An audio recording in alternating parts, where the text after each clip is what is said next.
And just like that, we are back with another episode of the End Zone Club. And before I get started today, guys, I would be remiss not to apologize. I know some of you guys have been reaching out wondering, when are we going to get another episode? And I get it. It's nobody's fault but my own, but let me explain. Life has been happening fast. So since the last episode, which was basically a homage / just conversation to the class of 2022. Hopefully you guys were sharing that with your kids, your neighbors, your nieces and nephews, because there were some nuggets dropped in that. But we had a son that graduated. He is actually already graduated now, and he has started college. Proud of him. Shout out to him. It's summertime, and he's going to school getting a head start versus waiting for life to come his way. Not only that, but the military has tapped me on the shoulders. Many of you guys know I am part of the reserve portion of the Air Force, Air National Guard to be exact. It's tapped me on the shoulders. I've been gone for 2 months. If you were following my social media, you probably wouldn't have known that I was on any kind of military orders doing what we do. However, I was. And in addition to that, this week, this Saturday, June the 11th, we are hosting our annual NFL football camp that we host. It's a free camp. This year we've got 8 former NFL players on taps to come out and represent with us. It's a labor of love. We get people from all over the wonderful state of Mississippi, reaching even into Louisiana. Go Tigers. And, we get people from other states like Atlanta / I guess Atlanta's a city, but Georgia, and is also the Memphis, Tennessee area. So we're always excited about it because, one thing we're a firm believer in is you have to put out a body of work that's attractive enough to get other people's attention. That's one of the greatest lots in life, and that's a piece of information I will carry with me till the day I pass. That you have to make life worth living with a sense of purpose. So with all that being said, within my purpose of service and servitude, I have been very busy, have had some content lined up, have had some interviews lined up, because I know you guys get tired of hearing just from me. But unfortunately, some of the interviews fell through. They may have been a little more hot topics, so I'll keep it under wraps until a further date when we can get them off the ground. But with that said, guys, I'm not going to spend a lot of time here today talking about my football camp, but I am excited about it because this time every year we get a chance to see some friends. Amongst them, we've got a couple of Super Bowl winners, all pro players, these sorts of things. And one of the caveats of doing a camp is that usually it takes me about 6 to 7 months out of the year to get everything going. And what I mean everything going, guys, I'm just going to kind of open up a portfolio here today and use this as a springboard to get into my topic. But the day after the camp, usually me and the namesake, whose name is Eric Matthews, he's been on this show before, played with the Green Bay Packers. Shout out to Eric. He's been with the Green Bay Packers, beat my San Francisco 49er team en route to winning the 97 Super Bowl, which was his rookie season. And one of the stories he shares with the kids is he only had a 4 year NFL career, was very fast. Coming out of college, he also ran track, won several awards with that, and was fortunate enough to be an undrafted free agent, got on with the team that won a Super Bowl, played a few more years, but had a knee injury that ultimately ended his career quickly. So one of the resounding messages we use his story to bring to the kids is always have a fallback plan. One of the reasons I say have a fallback plan, because contact sports, for example, are only temporary. However, there are a lot of trades, there are a lot of skills, there are a lot of things that you can get into from a young age that will subsidize and carry you way further than any NFL career. So when you hear a guy having a 2-year NFL career, you may say that's short, but that's about average. So sometimes we get caught in the weeds. Anytime a player is drafted, anytime a player signs a contract, for whatever reason, I don't understand it, they make it public knowledge that This guy just signed a 2-year, $40 million deal. Chances are you're well into your third contract before you're signing that. So on the front end, guys that are only playing 2 to 3 to 4 years, they're still on the rookie scale, which might be 4-year, $2 million. So I want you to think about that math. You have a career that pays you $2 million, $4 million over the course of 4 years, and your career is over. So from the time you're 22 or 21, you're drafted. By the time you're 25, you're trying to find another career. Now, if you think $2 million is going to last you another 40 years, whew, you're living frugal. So with that thought process in mind, a lot of people don't consider how short NFL careers are. So they're always starstruck when they see these guys, just purely based on cap numbers.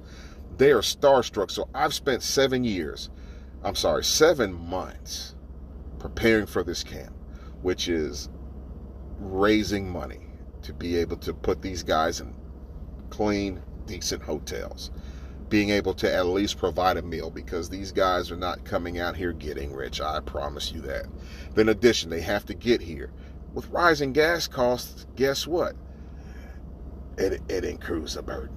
So you're doing these things, and then you're having to secure locations. You're having to make sure you have equipment, sanitation. I mean, even though we don't talk about it, we are still in a COVID society where it is still spreading. We still have to have certain protocols in place to keep people and kids safe.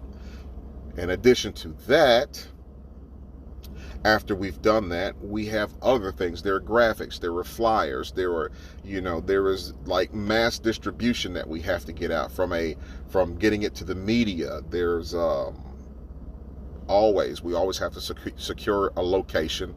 And then in addition, we always have to find or think tank and brainstorm new creative ideas that's going to make it different than last year. Because I promise you, if you're going to keep doing things the same exact way, not only are other people going to catch on and replicate it, but kids are going to be less inclined to want to come again if they already feel like they've seen the blueprint. That's why a lot of us live in a 7-second or less attention society. I hate to say that, TikTok, but you did it to us. But anyway, so with all that said, it takes a lot of time, because just traditionally, it is hard sometimes getting a group of people together as a team to buy into a vision. So for the most part, a lot of this labor of love, 99% of it has been performed by me. That's not a boast. It's not a brag. It's not cap. It's just stating a fact. And then you have the unfortunate part. I don't want to go scorched earth, because I really do have something to talk about. But some people will not support anything you are doing unless somebody they like is behind it. So it always happens every year. I always try to bring in new players every year. In addition, Eric is here, but we do try to bring in new blood every year to at least mix it up a little bit. A couple new guys every year. And I've noticed that sometimes we may bring in a guy that has a connection to my favorite school, LSU, right? And LSU fans, all of a sudden that year will support it. Or let's say you got guys that is a Georgia fan, or former Georgia player, or Ole Miss, or Mississippi State, or whatever SEC teams we seem to represent mostly. People from those organizations will come out and support something that identifies with them. So that's just the way it is, so we keep it fresh. But with that saying, moving forward, something that has replicated in my thought process every year is just the process for success. Every year we do anything ministry-wise, whether it's working with kids, whether it's providing basketball, dance camps, whether it's Wednesday night empowerments or Sunday morning enrichments, whatever we try to provide for the kids. I've learned the significance of being mentally humble enough that when you do something, have some sort of feedback mechanism that shows you where you need to improve. I remember growing up in our community, man, we had some people who were phenomenal singers. And in our community, like, man, everybody knew that if there was a musical, if there was a concert or whatever, there were certain names you automatically thought about just because of their talent. But then as I got older and I moved out and I started visiting other places, started noticing some people working at their craft differently. The questions I had growing up about, man, this individual that sings so well, why are they not having, or why haven't they blown up, as we call it? Why haven't they gotten out of the community? And then I started to see something. Some of them never got any better. I guess as I moved out and I saw some people that didn't just sing for a living or for fun, but they approached singing as a living, as a means to an end, as a lifestyle. This is my craft. This is what I'm proud of. I started noticing their approach to their craft was different than those that did it just for fun or recognition. Those are people that are always working at their craft. And in order to work at your craft, one of the processes to success entails having a feedback system for getting better. And that's what messes a lot of us up. We feel like because I'm anointed, there's no feedback. Right? I remember years ago as a musician, and I guess I'm going to tell off on myself. I hope this pastor doesn't hear this podcast. It wants to beat me up, but man, we were in a service, me and one of my partners from California. He was here at the time. He was a keyboard player. I was a drummer, and we were offering musical support to his service, right? Man, we got in there, we played our hearts out, whatever, and then this man proceeded to preach about 3 hours. 3 solid hours. Guys, it took everything in us as musicians sitting right behind the pastor preaching to stay awake. It was so bad the whole church fell asleep, including his mother, who was on the front row. It was so quiet in the church, you could hear the air conditioner blowing. Louder than you could hear an amen. But he was so caught up in his mindset with how anointed he was that he misdiagnosed what was going on in the room. Apparently, like the young kids say now, he didn't check the temperature. He didn't read the room. He was like, look at you guys. Holy Ghost has got you guys so deep in this message. None of y'all can even say a word. And I remember I looked at the keyboard player, and I remember the keyboard player looked at me. And we were like, man, I'm never coming back. But there wasn't anyone around him that could give him the honest truth, like, Pastor, that message was not that good, and it shouldn't have went that long. But that's a reality. Sometimes you have to have a checks and balance system that lets you know. Of course, we that live in America, we have a system in place where we often criticize government officials, where we like their policies, we don't. Sometimes with teachers, maybe there are certain topics we don't like. I mean, here, right outside of Mississippi and Tennessee, critical race theory has burned a hole in a lot of people's wee shimmerings, right? And you see these things. So if it's going on around you where everybody is having a voice, have a voice within yourself that you're looking at ways to improve. Ways to improve anything you're doing, even as an artist. Some of you don't know this, but I draw. I love to draw. That's a passion. That's the first talent I ever discovered God having placed in my life. And with that said, I spend a lot of time now just on TikTok, like even on my IG Reels. If you click on my page, you're not seeing no craziness. You're going to see charcoal, graphite. You're going to see paintings, canvases, watercolors. You're going to see Crayolas, Prismacolors, Faber-Castells, just drawing after drawing people are doing. What I am doing is I'm watching and learning. I'm getting tips. I'm asking questions. Because at the end of the day, as good as I can draw in Tupelo, Mississippi, as good as I could draw in Birmingham, Alabama, they're not calling me from France yet, because my skills have not progressed to that level. So until you get to a point where you are known for your work, you don't have time to just be built on the pats of the back by people around you. You wait till your work speaks for itself enough where it's opening doors where you yourself are not present. Did that make sense? Sometimes do you think, for example, Michael Jordan, right? How long has it been since Michael Jordan officially retired again for the third time? 2000 and what was it? 2? So 20 years later, after Michael Jordan retired for the Washington Wizards, his body of work is still being brought up every time you consider who is the greatest basketball player to ever play. Why is that? If you think it was strictly based on his talent and talent alone, you missed the whole conversation. Jordan was talented, but having played under Dean Smith, having been cut, on his junior varsity team, he realized talent and talent alone can't keep me. I have a favorite former NBA player of all times that used to come down to New Orleans and play when they first left, Charlotte? And then they came over as the New Orleans Hornets before the Pelicans swapped, and Baron Davis was there, was a phenomenal beast, but I had a favorite player that used to come to New Orleans, and anytime he came to New Orleans, baby, I was there watching him play. I was there. Talented. Seems like he took 2 steps and had already made it all the way across the full court. You couldn't hold him in a phone booth if you wanted to.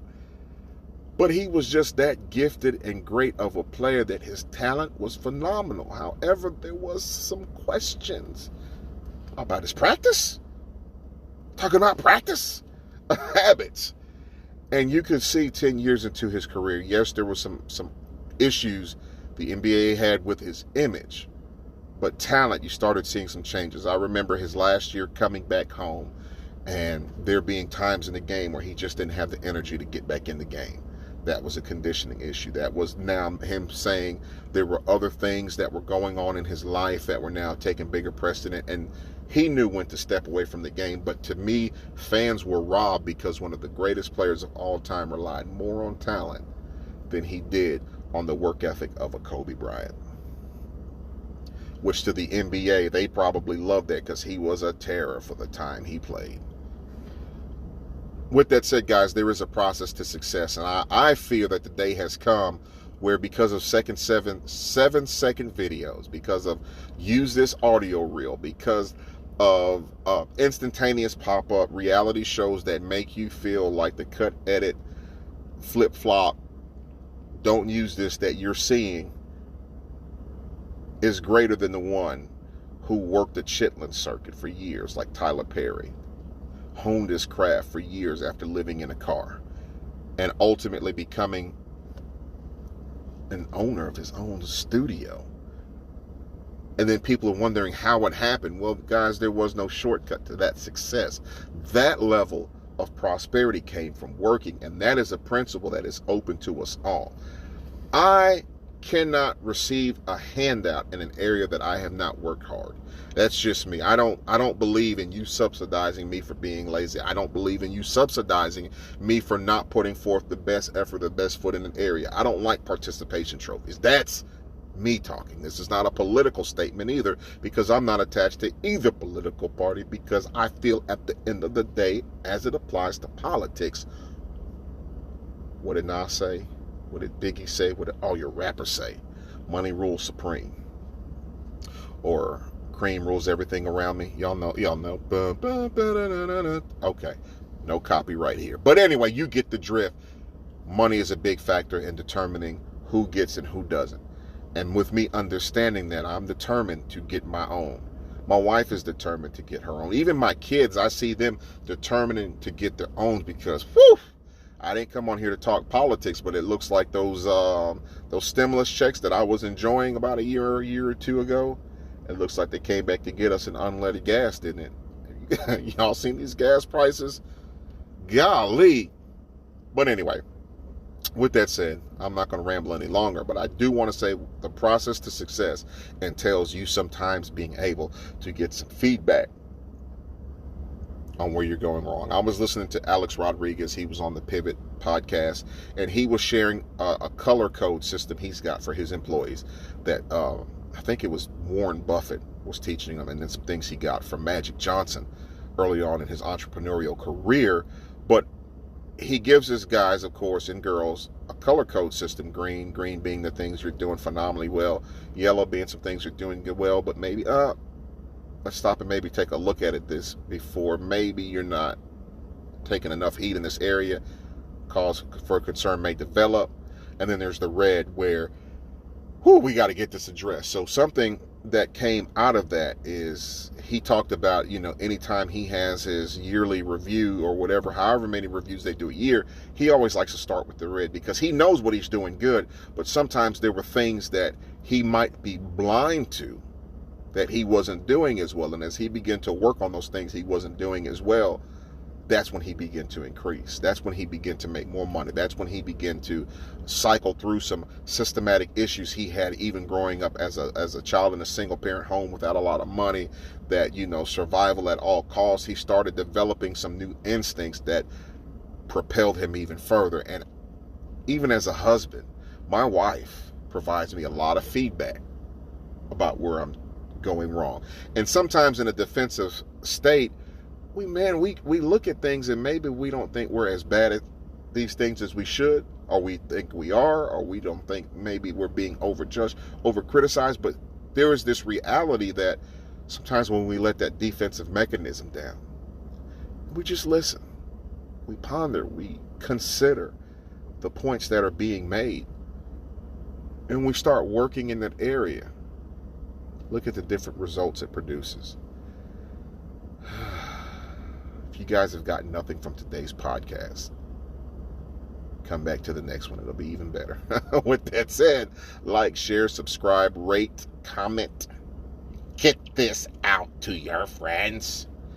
And with that said, this is another edition of the End Zone Club. You've heard it from me here first. There is a process to success that often deviates through the area of feedback. Listen to it, love it, write it down, make it a part of your life. So until next time, holla!